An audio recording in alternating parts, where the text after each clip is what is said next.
So Charles, what we do is we want to just orient you guys about how to use your house, some of the features of your home. When you guys come for your closing, we can also go over this stuff again so that you and I can talk about it personally and your wife can see it as well. For now, we'll try to do the walk as best we can and have you see it. So this is the front of your home. You have your two coach lights. I don't have any shoes on here. You have your two coach lights on either side of your garage. They are also controlled by the same switch that controls your entry light. You've got stone at the surrounding your garage, and it's a two-car garage. You do have a gutter system that catches the rain, steps it down per level into your gutter on the corner, where it goes into a pipe that will then feed into your landscape. You can see something very similar here to the right of the home, where that gutter comes down. That pipe, when your landscaping is done, will get buried under the landscaping and popped up somewhere in the middle of your yard so that you get natural irrigation every time it rains. Okay, so my questions are, when does landscaping go in? So landscaping is happening next week. Oh, great. And we're going to start with the homes that closed first. Yep. And then work our way down. So what number in line you are? Like 15th. Okay, all right. About that. And how about the little fences that you put in? That comes in. They'll start to do the posts before landscaping. But typically the landscaping will like to have most of that kind of in so that they don't have to work around the posts. Uh-huh. But it happens about the same time as landscaping. Okay. By a different company. So, Everybody does get a wooden fence. so like when I see like right here where like all the cement's been splashed on, is that pretty normal? Yeah, so all that stuff will get sprayed off and then paint touched up. Okay. The paint touch up usually happens, or paint touch up 2, after this walk. Okay. We try to limit how many times they have to come back to the house. Yeah. It becomes frustrating for our trades. It's difficult for us to keep opening the house for them to come in and do paint touch-ups 20 different times. Right. So the paint touch-ups are typically the last thing that we do, almost the day before you move in. Okay. Just After every makes- worker's done bringing anything in. Yep, because they're going to ding walls, they're going to rub up against things. So we like the last thing that we do, besides the clean, to be paint. Okay. And then do you do one cleaning? No, we do several cleans throughout. Okay, all right. The clean that we do just before this walk is what we call a touch-up clean. So they'll wipe down surfaces, they'll mop, they'll vacuum. They won't do the windows. When we do your final walk, that is when they do the windows inside and out, and do a lot more thorough of a clean. So that when we close on your house, you're coming into a beautiful, clean house. Great. That sound that you're hearing is our inspector. He's doing our final inspection for your home, so that we can get the certificate of occupancy on Monday. That's your fire did you alarm get the going off. certificate of occupancy? The bathroom needs to be done. So you're thinking that'll be done on Monday? Actually, we don't need to have the bathroom done. We don't need because to you have- have Oh. 2 places that you can use the bathroom. Okay. Technically, we don't need it done, but But it'll be that's done the on Monday. Yeah. goal. Yeah. But it'll be done on Monday. So you will see when we go in. We'll show you the bathroom where it's at, and I can give you a little rundown of where the trades are as far as finishing the bathroom. Great. But as far as the exterior of your home goes, it's very durable. If at any point you want to power wash your home, go for it. As long as you don't have it on one of those pressure settings that's made to strip paint off of a wall, you'll be fine. Your hardy board is very durable. It's made to withstand the weather, and that's going to be your shake up here. And the paint different that's on it, panels. how long does that paint generally last? Actually, I'm not sure how long the paint lasts, but I would say just as long as any other paint job, Okay. as long as it's being maintained well.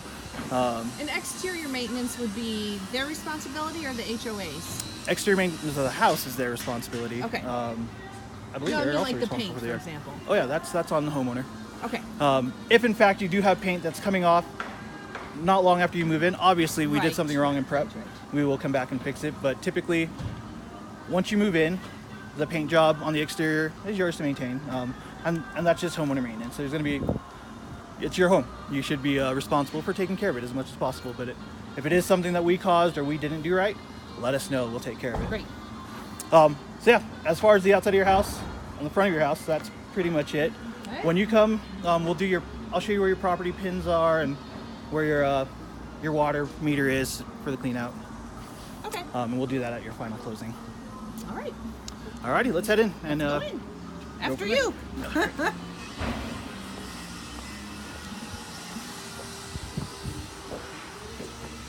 All right, Charles, as you enter your house, you've got the front entryway. You'll have 2 switches here by the front door. This switch here controls the exterior lights, the one that's here by the front door, and the 2 on either side of the garage. And this one here is for the hallway. so you're never entering your house in the dark, or you don't need to. As you're coming in from the garage, same thing. You've got this light that controls the garage light out there in the garage, then the hallway light, and then these lights in your downstairs living room. And then we'll finish up the garage after we're done. So this is the closet that is being converted to the bathroom. They just got your tile grouted this morning, so it's still a little bit damp. This afternoon they'll be putting in your toilet, the cabinet here in the corner with the sink, and then mirrors and drywall touch-up will happen on Monday. And this looks like the same tile every place else? Yes. Okay. Yep. Great. Yep. So not much to know or go over about this room, other than we'll get it wrapped up for you before you move in. Great. Here in your downstairs living room, you've got outlet space along the walls per code. The code just says that you need to have some sorts of power for an appliance within 8 feet of the appliance. So from the center, you've got 4 feet on either side if you were to plug something. That's the nice thing about new construction. All the homes are so shy on plugs. And they definitely put a lot of them everywhere. That's great. You've got heat registers in your ceilings on the main floor. On the upper levels, all your heat registers will be in the floor. They do have a little lever here so you can open and close the flaps to let more or less heat depending on your personal preference. Down here you do have a large window. Sorry, let me move these things here. This window is called an EXO window, and the EXO just stands for it slides left and right. Is there screens on the windows? There will be, so I don't put the screens on until Okay. right before you guys move in. Could you have to clean the windows? Just because the guys that clean the windows could possibly damage them. Thank you. So window slides left to right.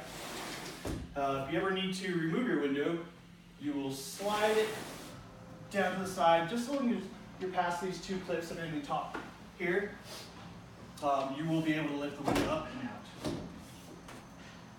and out. You shouldn't ever really need to take out a window, but if it's easier to clean it this way, you are able to take it out.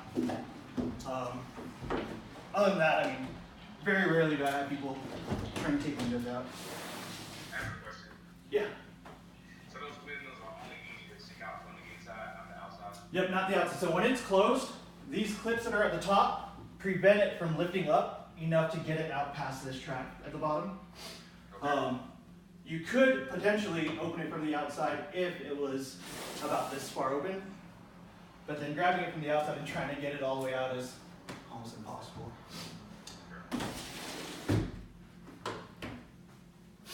Other than that, down here in this room, that's it. Here in your downstairs coat closet is also where your fire alarm system is, or sorry, your sprinkler alarm system.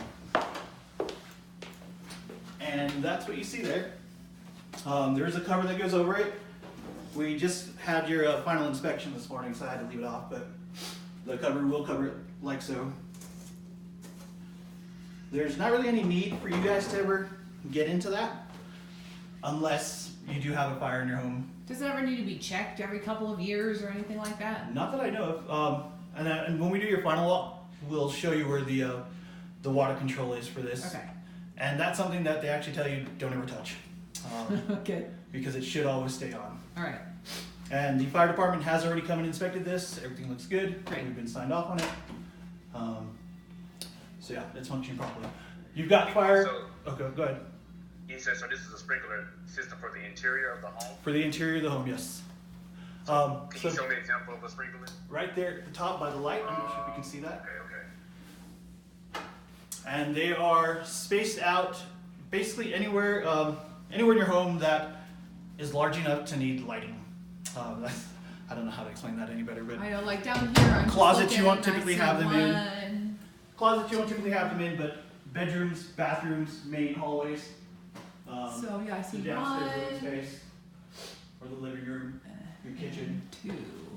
One of the things to note about the fire sprinklers is that when heat is hot enough to break the little yellow cylinder that's in there that activates it, it will only trigger the fire sprinkler that's closest to the flame, or that's getting So if heated. there was a fire in the kitchen, the whole house wouldn't be doused with Nope, water. just Gotcha. the kitchen where the fire is. Gotcha.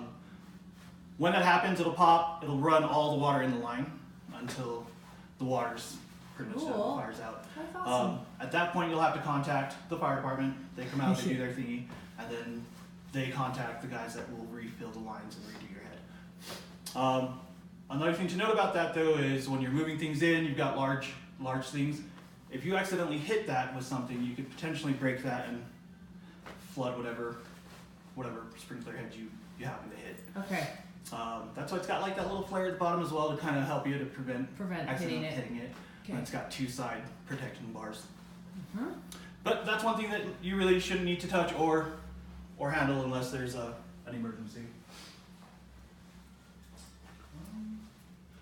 You want me to do the garage now? Let's actually do the garage now. I usually do the garage last as we're walking kind of thing, but let's do the garage now. Thanks, Carrie.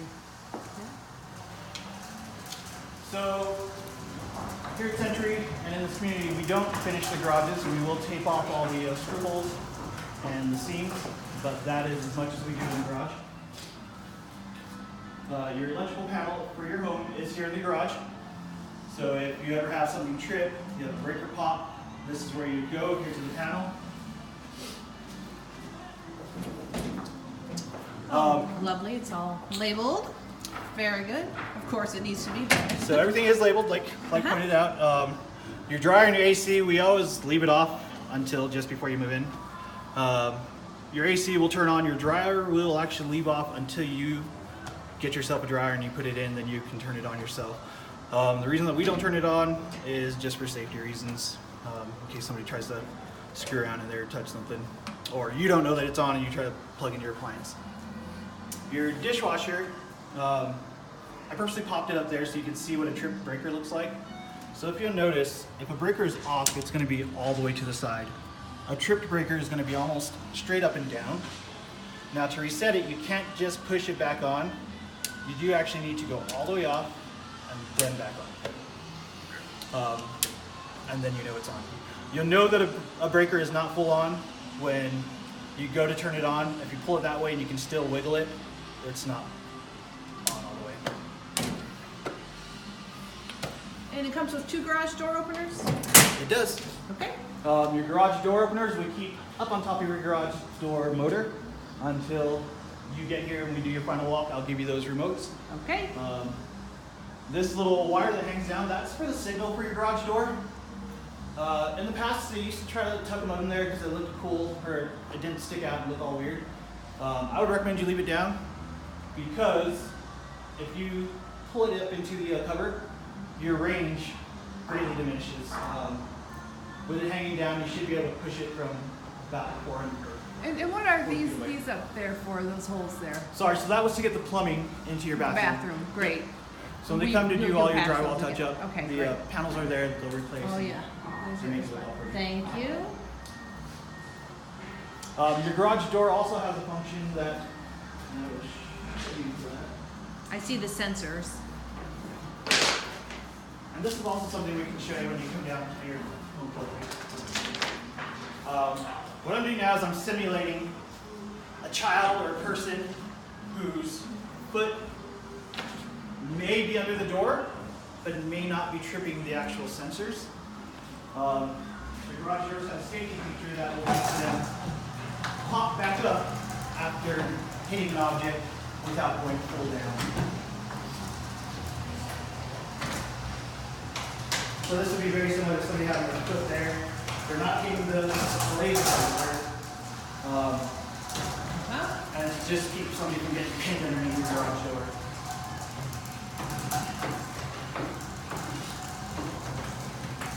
So really cool for people with kids or crazy friends.